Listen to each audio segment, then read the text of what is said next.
Hello guys, आज के blog की शुरुआत करते हैं इस खूबसूरत से मौसम के साथ। ये गाइस मौसम बहुत ही अच्छा हुआ था क्योंकि रात में भयंकर बारिश हुई थी, तो सुबह सुबह का मौसम काफी ज्यादा अच्छा था। हवा भी बहुत तेज और बहुत ठंडी हवा चल रही थी। गाइस आप लोग देख सकते हैं कि हवा काफी तेज है। तो मैंने सोचा आप सबको, क्योंकि गाँव में कुछ हो ना हो पर ताजी हवा जरूर होती है। फिर गाइस मैं बैठ जाती हूँ अपनी स्टडी करने। तो आप सब ने जिसने मेरे पहले वाला ब्लॉग देखा होगा, तो मैंने उसमें कहा था, बताया था कि कैसे मैं उस दिन मैंने अपनी फुल हिस्ट्री कंप्लीट करी थी, अपने नोट्स को और सिलेक्टेड टॉपिक्स बुक से भी कंप्लीट किया था। तो अभी गाइज आज मैं अपने स्टडी में हिस्ट्री को बिल्कुल भी शामिल नहीं कर रही हूँ। रीजन यह है कि मुझे ऐसा लग रहा था ना कि हर सब्जेक्ट को, मतलब दिन भर में 4 सब्जेक्ट लेकर चल रही थी, 3 जीएस का और एक ऑप्शनल। तो मुझे लग रहा था कि मेरा कवर नहीं हो पा रहा, इसलिए मैंने अभी रखा है कि एक हफ्ते में ऐसे एक फुल डे मैं एक सब्जेक्ट को दूंगी। और उसके बाद से जब लगेगा ना, क्योंकि गाइज आपको एक स्ट्रेटजी नहीं फॉलो कर लेनी है कि आपको जब लगे ना कि आपकी चीजें नहीं हो पा रही तो चेंज करना बहुत जरूरी है। आप अपनी स्ट्रेटजी चेंज करते रहिए अपने अकॉर्डिंग, अपनी प्रिपरेशन के अकॉर्डिंग। आप देखते रहिए कि कैसे क्या है। अब अगर मेरा कोई सब्जेक्ट का मॉक टेस्ट होता, या मुझे इस हफ्ते मेरा भी कोई टेस्ट नहीं था, इसीलिए मैंने इस हिसाब से अपने पूरे हफ्ते का शेड्यूल तय किया है कि मैं फुल डे एक सब्जेक्ट लेके चलूंगी। उसके बाद जैसे मेरा एक वीक कंप्लीट हो जाएगा मैं फिर चेंज कर दूंगी। तो हर इंसान को अपने अपने अकॉर्डिंग करना चाहिए। बट अगर आपको लग रहा है कि कुछ कोई अपनी स्ट्रेटजी बनाई है वो वर्क नहीं कर रही है, तो आप चेंज कर सकते हैं, क्योंकि करना ही पड़ेगा। अगर नहीं करेंगे तो लॉस होगा आपका। तो अपने अकॉर्डिंग अपनी चीज़ों को क्या करिए, चेंज भी करते रहिए। और चेंज करने के बाद जिस तरीके से आप कंफर्टेबल हो उसके अकॉर्डिंग अपनी स्ट्रेटजी बनाइए। तो गाइज आज मैं बता दूं आपसे कि मैं आज तैयार कर रही हूँ ज्योग्राफी। और ज्योग्राफी में मैं Indian geography, world geography and environment and ecology भी मैंने लिया हुआ है।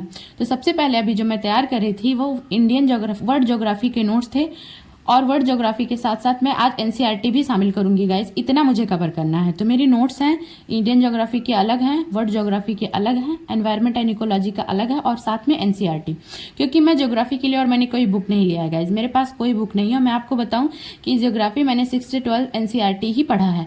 और जैसा कि मैं दृष्टि में क्लास करती हूँ, सर भी बोलते हैं कि नोट्स और उसके साथ आपके लिए एनसीईआरटी, क्योंकि एनसीईआरटी ज्योग्राफी की बहुत ही ज्यादा इंपॉर्टेंट है, बहुत ज्यादा। और 11th की एनसीईआरटी की बात करें तो 11th की तो सबसे ज्यादा इंपॉर्टेंट है, दोनों एनसीईआरटी।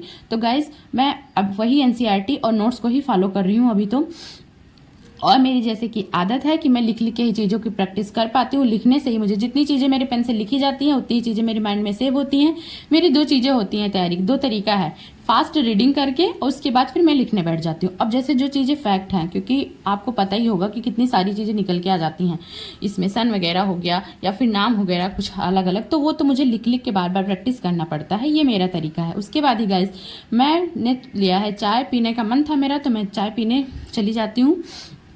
उसके बाद ही चाय मैं अपने रूम में ही ले आती हूँ। उसके बाद गाइज यहाँ पे फिर मैं बैठ जाती हूँ स्टडी करने, क्योंकि इससे चाय पीने से पहले मतलब मैंने टोटल मिला के 20 मिनट का ब्रेक लिया हुआ था। और चाय पीने के बाद मैं फिर बैठ गई हूँ अपनी स्टडी करने।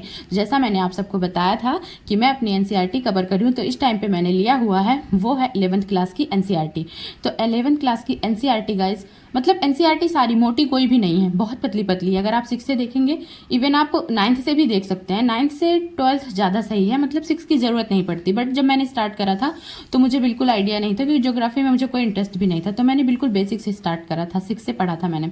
बट आप 9th से भी कर सकते हैं, 9 to 12 जिनकी बेसिक अंडरस्टैंडिंग है, जितना समझ जाते हैं, तो आप 9th से भी स्टार्ट कर सकते हैं।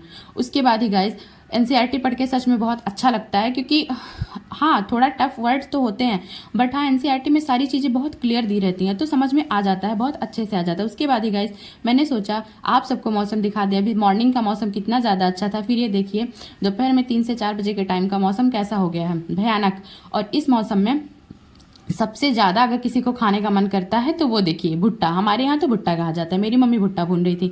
और ये बारिश के मौसम में खास करके ऐसा आंधी तूफान वाला मौसम है, उसमें और इसका टेस्ट बढ़ जाता है। तो मैंने सोचा आप सबको भी दिखा दिया, और जिस जिसका देख के मन करेगा वो लोग जाके जरूर खा लीजिएगा। उसके बाद ही गाइज मैं बैठ जाती हूँ अपनी स्टडी करने। अब मैं कंप्लीट कर रही हूँ यहाँ पे ज्योग्राफी को टाइम देने के बाद। अब मैं यहाँ पे उठाई हूँ, थोड़े टाइम ज्योग्राफी से बिल्कुल ऊब चुकी थी, तो मुझे लगा कि ज़्यादा नहीं, बस 1 घंटे के लिए थोड़ा सा पढ़ लेते हैं, ऑप्शनल, क्योंकि ऑप्शनल भी आपको पता ही है कि इम्पॉर्टेंट बहुत ज़्यादा है।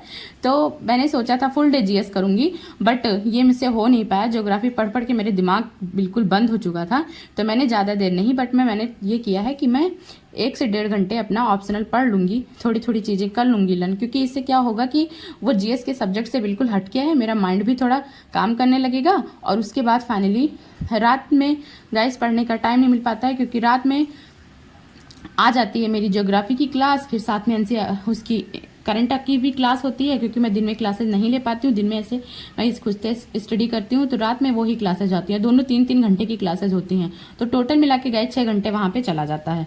तो इसीलिए मतलब 6 घंटे वहाँ पे चले जाने के बाद फिर से मैं कोई क्लासेस नहीं लेती हूँ। उसके बाद ही गाइस मुझे मिल जाती है इतनी ढेर सारे पैकेट, तो मैं सोचती हूँ थोड़ा आप सबको भी दिखा दूँ, क्योंकि अब मुझे पढ़ पढ़ के भूख लग चुका था। तो अब मैं इस सबको फिनिश करूँगी थोड़े थोड़े करके, और उसके बाद पीऊँगी चाय। इससे मेरा माइंड थोड़ा रिलैक्स हो जाएगा, क्योंकि कहते हैं ना पढ़ते पढ़ते दिमाग की बिल्कुल हालत ख़राब हो जाती है। और फिर थोड़े टाइम मैं दूंगी अपनी तनु को, जो कि मेरे लिए आई है मेरे पास। थोड़ा टाइम इसके साथ मस्ती करूँगी, और मस्ती करने के बाद फिर से गाइस आप तो जानते हैं वही काम है, फिर मैं बैठूंगी स्टडी करने। तो यहाँ पे फिर मैंने आप सबसे बोला था जैसे कि देखिए गाइज बहुत ज़्यादा बर्डन लेके नहीं चलना है हम सबको, क्योंकि क्या करते हैं ना हम लोग घबरा जाते हैं, बहुत ज़्यादा बर्डन ले लेते हैं। सारे किसी को प्रॉब्लम होती है, बहुत ज़्यादा थक जाता है इंसान, डिमोटिवेट हो जाता है। इतनी मेहनत करने के बाद भी कभी सोचने बैठता है तो लगता है कि कुछ नहीं हो पा रहा हमसे।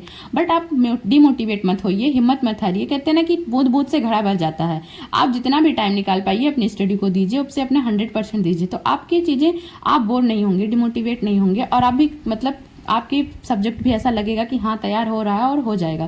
क्योंकि ये नहीं होता है कि अरे आपने एक स्ट्रेटजी बनाई, अब अगर आप उसको नहीं कर पा रहे, आपका दिमाग अभी मैंने बनाया था कि मैं ज्योग्राफी पूरे दिन पढ़ूंगी, बट नहीं हो पाया मुझसे, तो मैंने सब्जेक्ट चेंज कर दिया और ज्योग्राफी हटा के फिर मैं लेकर बैठ गई हिंदी लिटरेचर, क्योंकि हिंदी लिटरेचर से मैं बोर नहीं होती हूँ, मेरा इंटरेस्ट है उसमें। तो मैंने सोचा अगर ज्योग्राफी से मन भर गया है, नहीं हो पा रहा मुझसे फुल डे लेकर, तो मैं उसी को लेकर क्यों बैठी रहूँ कि माइंड में कुछ सेव भी ना हो, या फिर बोर होकर इंसान अपनी स्टडी बंद कर दे। तो मैंने सब्जेक्ट चेंज कर लिया अपने अकॉर्डिंग, अपनी माइंड के अकॉर्डिंग। तो मैं आप सबसे यही कह रही हूँ कि आप लोग क्या ना अपने हिसाब से, अपने दिमाग के हिसाब से, अपने इंटरेस्ट के हिसाब तरीका बदले। अब ज्योग्राफी को मैं एक दिन नेक्स्ट दिन और टाइम दे दूंगी, उसको कल कर लूंगी, तो इसके अकॉर्डिंग आप चेंज करिए जिससे आप बेस्ट परफॉर्मेंस कर पाएं अपनी